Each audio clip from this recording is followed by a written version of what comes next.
बिस्मिल्लाहिर्रहमानिर्रहीम। अस्सलाम वालेकुम वीवर, मैं हूं शेफ रिजवान और आप देख रहे हैं बाबा फूड RRC।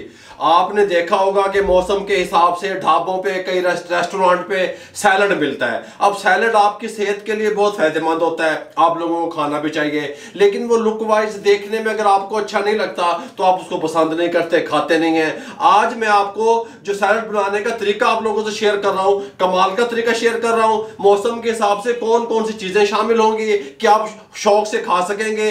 जो लोग डाइट कर रहे हैं उनके लिए भी बहुत फायदेमंद है, आपके पेट को भी साफ रखता है, आपके वजन को भी कम करता है। मुकम्मल गाइड करने वाला हूं, टेस्टफुल सा, दिखने में लुक वाइज खूबसूरत लगेगा और आपके सेहत के लिए भी बहुत फायदेमंद होगा। ये सैलड किस तरीके से तैयार करते हैं ढाबा वाले, तवज्जो से देखिएगा।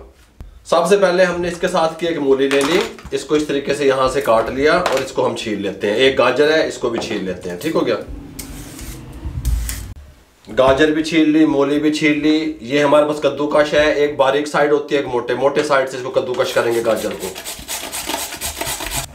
गाजर कद्दूकश कर ली, मूली को कद्दूकश करेंगे, मूली भी कद्दूकश कर ली, साइड पे कर लेंगे। ये हमारे पास एक अदद प्याज है, इस प्याज को हम यहाँ पे ये सलाद कटर की मदद से इस तरीके से स्लाइस में बनाएंगे। इस तरीके से स्लाइस में बना के फिर हम इसको क्या करेंगे, यहाँ सेंटर में से काट लेंगे इस तरीके से।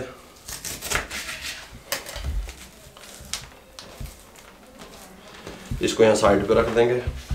अब हम क्या करेंगे, हमारे पास चुकंदर है, ये आधा चुकंदर है। चुकंदर के फायदों का आपको बहुत अच्छी तरीके से पता होगा। इसको इस तरीके से कर लेंगे साफ, पानी लेंगे, इस तरीके से पानी में इसको कद्दूकश करेंगे और इसको हम पानी में तकरीबन 4 से 5 मिनट छोड़ देंगे ताकि इसके ऊपर एक खास किस्म का कुदरती तौर पे कलर होता है, वो कलर जो है ना इसका हमने उतारना है। ठीक हो गया, इसको इस तरीके से कद्दूकश कर लेंगे। इसको हमने 2 से 3 पानी धो लिया, चुकंदर को कलर उतार दिया, पानी में छोड़ दिया इसको 2 से 3 मिनट के लिए। खीरा ले लिया, खीरे को कद्दूकश कर लेंगे इस तरीके से। खीरा हमने कद्दूकश कर लिया। अब मार्केट में लाल मूली आती है इसके साथ की, लाल मूली के नाम से। ठीक हो गया, इसको अच्छे तरीके से वॉश कर लिया। लाल मूली को छीला नहीं जाता, ठीक हो गया, इसलिए हम इसको नहीं छीलेंगे। इस तरीके से 2 पीस करके यहाँ पे कट लगाएंगे और इसको इस तरीके से स्लाइस में काट लेंगे। लाल मूली भी हमने काट ली। अब हम टमाटर लेंगे, टमाटर को सेंटर में इस तरीके से काटेंगे, फिर इस तरीके से पीस करेंगे, बीज रिमूव कर देंगे। हमें बीज नहीं चाहिए इस सैलड में जो हम तैयार कर रहे हैं। ठीक हो गया, इस तरीके से, इस तरीके से। अब इनको काटना किस तरीके से है, जिस तरीके से पिज़्ज़े वाले काटते हैं पिज़्ज़े पे लगाने के लिए, उस तरीके से हमने इसको काटना है। इस तरीके से हम इसको कटिंग बोर्ड पे रखेंगे, टेप पर इस तरीके से। ये देखें इस तरीके से।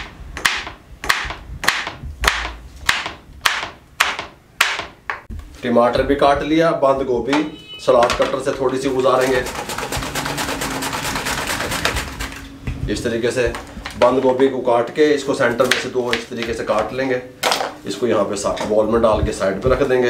ये मेरे पास सब्ज़ मिर्चें हैं, इनको सब्ज़ मिर्चों को भी हम स्लाइस में इस तरीके से काट लेंगे इस तरीके से, और फिर इस तरीके से बारीक बारीक। ये कड़वी वाली नहीं है मिर्चें, जो है बड़े वाली मिर्चें होती हैं वो हैं, ये कड़वी कम होती हैं।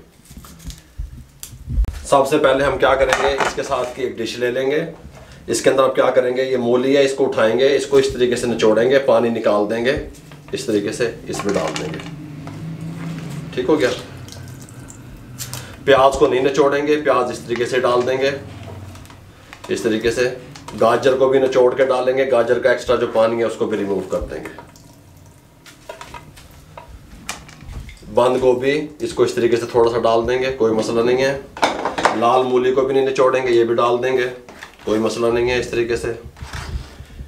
टमाटर भी इस तरीके से डाल देंगे, नहीं निचोड़ेंगे। सब्ज़ मिर्चें भी इस तरीके से डाल देंगे, नहीं निचोड़ेंगे। खीरे को निचोड़ के डालेंगे। ठीक हो गया, चुकंदर को निचोड़ के डालेंगे इस तरीके से अच्छे तरीके से। पहले 2-3 बार धो लिया फिर निचोड़ दिया। ठीक हो गया, इस तरीके से, इस तरीके से। अब इस टाइम इसमें के अंदर शामिल करेंगे हम थोड़ा सा सब्ज़ धनिया, इसको यहाँ पे ले आएंगे। सब्ज़ धनिया बारीक कटा हुआ शामिल करेंगे इस तरीके से। ठीक हो गया, इसको अच्छे तरीके से मिक्स कर लेंगे। धनिया जो है ना वो सैलड के साथ चिपक जाए थोड़ा थोड़ा इस तरीके से। थोड़ा सा धनिया हम इसके अंदर और डालेंगे इस तरीके से।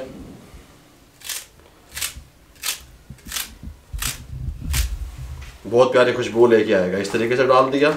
ठीक हो गया, ये इस तरीके का सैलड होता है ढाबों पे, ठीक हो गया। इस तरह की एक डिश ले लेंगे, बिस्मिल्लाहिर्रहमानिर्रहीम। इसको इस तरीके से हम सर्व करेंगे। बहुत देखने में भी बहुत प्यारा लगता है और टेस्टफुल भी बहुत ज़्यादा होता है। इस तरीके से आपने सैलड को बनाना है, ठीक हो गया। फिर लास्ट में आपने क्या करना है, सैलड इस तरीके से आपने लगा दिया डिश में, फिर लास्ट में आपने लेमन का इस्तेमाल करना है, लेमू ले लेना है, उसको इसको सेंटर में 2 पीस करने हैं और यहाँ पे रख देना है। मेरे भाइयों, ढाबा स्टाइल सैलड किस तरीके से तैयार कर सकते हैं, आपकी सेहत का जामिन सैलड, कच्ची सब्जियां खानी चाहिए। अगर आपको हमारी सैलड की रेसिपी अच्छी लगी हो, हमारे चैनल को सब्सक्राइब कर दिया करें, बेल आइकन के बटन को दबा दिया करें, शेयर कर दिया करें किसी न किसी दोस्त के साथ, दुआओं में याद रखा करें। मेरे लिए, मेरी टीम के लिए दुआएं कर दिया करें। अपना बहुत सारा ख्याल रखिएगा। मुझे और मेरी टीम को इजाज़त दीजिए। अल्लाह हाफिज़।